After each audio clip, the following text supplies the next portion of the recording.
ఏం చెప్తా ఉన్నాడు, చంద్రబాబు నాయుడు ఏదైనా హామీ ఇచ్చి అది నిలబెట్టుకోవాలని అంటే ప్రజలందరూ కూడా చెవుల్లో పువ్వులు కాదు క్యాబేజీ పువ్వులు పెట్టుకోవాలి.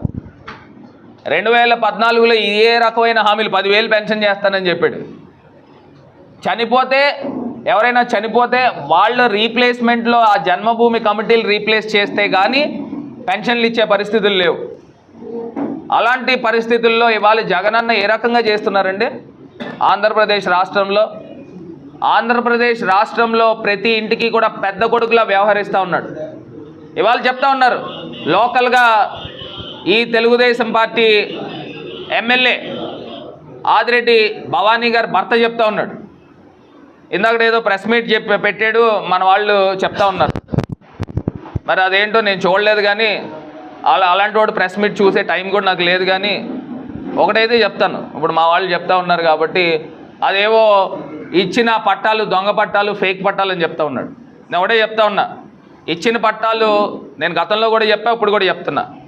ఇవాళ ఆంధ్రప్రదేశ్ రాష్ట్రంలో సుమారుగా 31 లక్షల మందికి ఇళ్ల స్థలాలు ఇచ్చాం. ఇది ఒక మహాయజ్ఞం జరుగుతూ ఉంది. ఆంధ్రప్రదేశ్ రాష్ట్రంలో ఒక మహాయజ్ఞం జరుగుతూ ఉంది. జగనన్న కాలనీల పేరిట ఎంతో సస్యశ్యామలంగా నిరుపేదలందరికీ కూడా ఇళ్ల స్థలాలు ఇచ్చాం. ఇవాళ సుమారుగా 7-8 లక్షల మందికి ఇళ్ల స్థలాలు కంప్లీట్ అయ్యి ఇల్లులు కట్టేసి గృహప్రవేశాలు కూడా రాష్ట్ర వ్యాప్తంగా జరిగినాయి. ఆంధ్రప్రదేశ్లో ఇంత గొప్పగా జరుగుతూ ఉంటే మరి ఎక్కడైతే తెలుగుదేశం పార్టీ ఎమ్మెల్యేలు ఉన్నారో ఆ ప్రాంతాల్లో వీళ్ళు ఇళ్ల స్థలాలు ఇవ్వనివ్వకుండా అడ్డుకుని ఏదో రకంగా హైకోర్టులను ఆశ్రయించి పరిస్థితుల దగ్గర నుంచి ఇవాళ మొత్తం కోర్టు కేసులు క్లియర్ చేశాం. కొన్ని చోట్ల అదనంగా స్థలాలు కొన్నాం. నేను ఎలక్షన్ కోడ్ వచ్చే ముందు ఒక వారం 10 రోజుల ముందర నుంచి కూడా నేను ముఖ్యమంత్రి గారితో మాట్లాడి ఎక్కడైతే రాజమండ్రిలో కొన్ని చోట్ల మనం ఇళ్ల స్థలాలు ఇవ్వలేకపోయామో దాని స్థానే మనం కొత్త స్థలాలు తీసుకుని రైతులకి అకౌంట్లో డబ్బులు వేసి వాళ్ళ అకౌంట్లో డబ్బులు వేసి ఆ డబ్బుల్ని వాళ్ళ దగ్గర నుంచి రైతుల దగ్గర నుంచి ఆ భూములు తీసుకుని మనము వేసే లేఅవుట్లు కూడా డిటిసిపి అప్రూవ్డ్ లేఅవుట్లు ఏదో తీసుకొచ్చి నీకులాగా ఈ చంద్రబాబు నాయుడుకి లాగా ఏదైతే టిట్కో ఇల్లుల్లో ఒక్కొక్క ఇల్లు ఇవ్వాలంటే ₹1,00,000 1,50,000 తీసుకునే రకాలు కాదు. ఉచితంగా నిరుపేదలకు ఇళ్ల స్థలాలు ఇస్తూ ఉన్నాం. ఇవాళ మేము ఇచ్చే ఇళ్ల స్థలాలు కూడా సుమారుగా ₹10 లక్షల విలువ చేసే ఇళ్ల స్థలాల్లో ఇల్లులు కట్టించే కార్యక్రమం చేస్తాం. ఇవాళ రాజమండ్రిలో ఎవరికైతే ఇళ్ల స్థలాలు వచ్చినాయో ప్రతి ఒక్కరికి కూడా ఇచ్చిన స్థలము ఇల్లు ఖరీదు సుమారుగా ₹10 లక్షల ఆస్తి ఇవ్వబోతున్నామని కూడా ఈ సందర్భంగా తెలియపరుస్తూ ఉన్నా. ఎక్కడా కూడా దొంగ పట్టాలు ఇవ్వాల్సిన దౌర్భాగ్య పని మాకు ఎక్కడా కూడా లేదు. ఒకవేళ నిజంగా ఈ దొంగ పట్టాలు అయితే ఆ మరుసటి రోజే ఈనాడు పేపర్లో తాటికే ఎంత అక్షరాలతో వచ్చేది ఈ పాటికి. ఇవాళ ఈ ప్రబుద్ధులు వచ్చి మాట్లాడుతూ ఉన్నారు, రాజకీయంగా మిడిమిడి జ్ఞానం ఉన్నవాళ్ళు వచ్చి మాట్లాడుతూ ఉన్నారు. ఇలాంటి వాళ్ళ గురించి కూడా నేను మాట్లాడాలా? అవసరం ఏమన్నా ఉందా?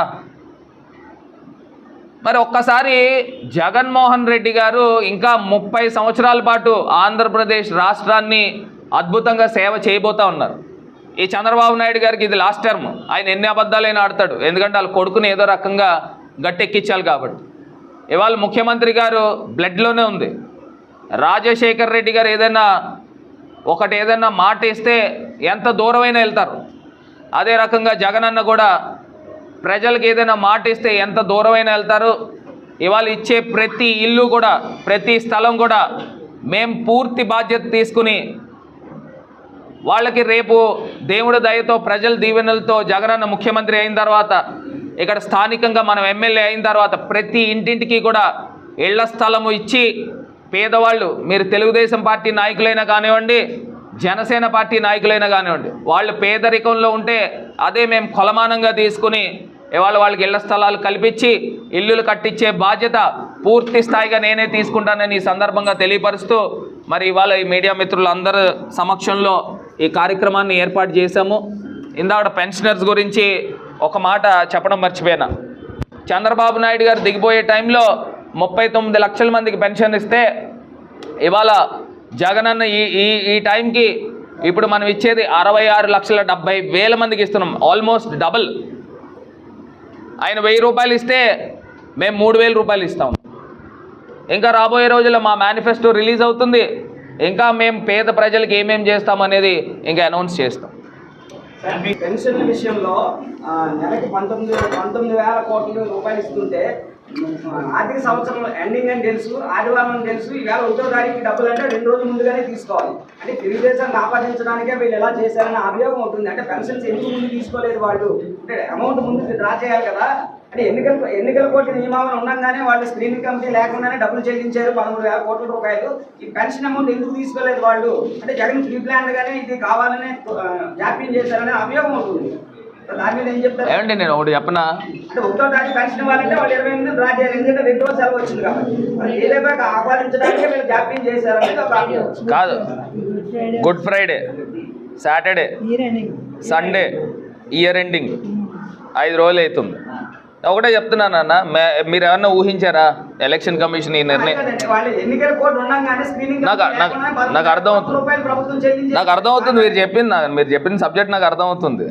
ఇవాళ నిజంగా డబ్బులు ఉన్నప్పటికీ కూడా ఈ వ్యవస్థ అంటే ప్రతి రాష్ట్రంలోనూ ఈ రకమైన ప్రావిజన్ లేదు. ఇంటింటికి వాలంటీర్లు ఇచ్చే ప్రావిజన్ ప్రతి రాష్ట్రంలో కూడా లేదు, కేవలం ఆంధ్రప్రదేశ్ రాష్ట్రంలో ఉంది. ఒకసారి వినండి అబ్బా, మీరు చెప్పిన ప్రశ్న నాకు అర్థమైంది. ఎక్కడ కూడా లేదు, ఆంధ్రప్రదేశ్ రాష్ట్రంలోనే ఉంది. కానీ ఇవాళ వ్యవస్థ కొత్తగా వస్తుంది. ఏంటి, సచివాలయంలో ఇస్తారా? సమస్య లేని ఇల్లు ఉండదు, పరిష్కారం లేని సమస్య ఉండదు. బంధాలు గొప్పవి, బాధలు చిన్నవి. మీ సమస్యని మేము పరిష్కరిస్తాం. రండి మాట్లాడుకుందాం.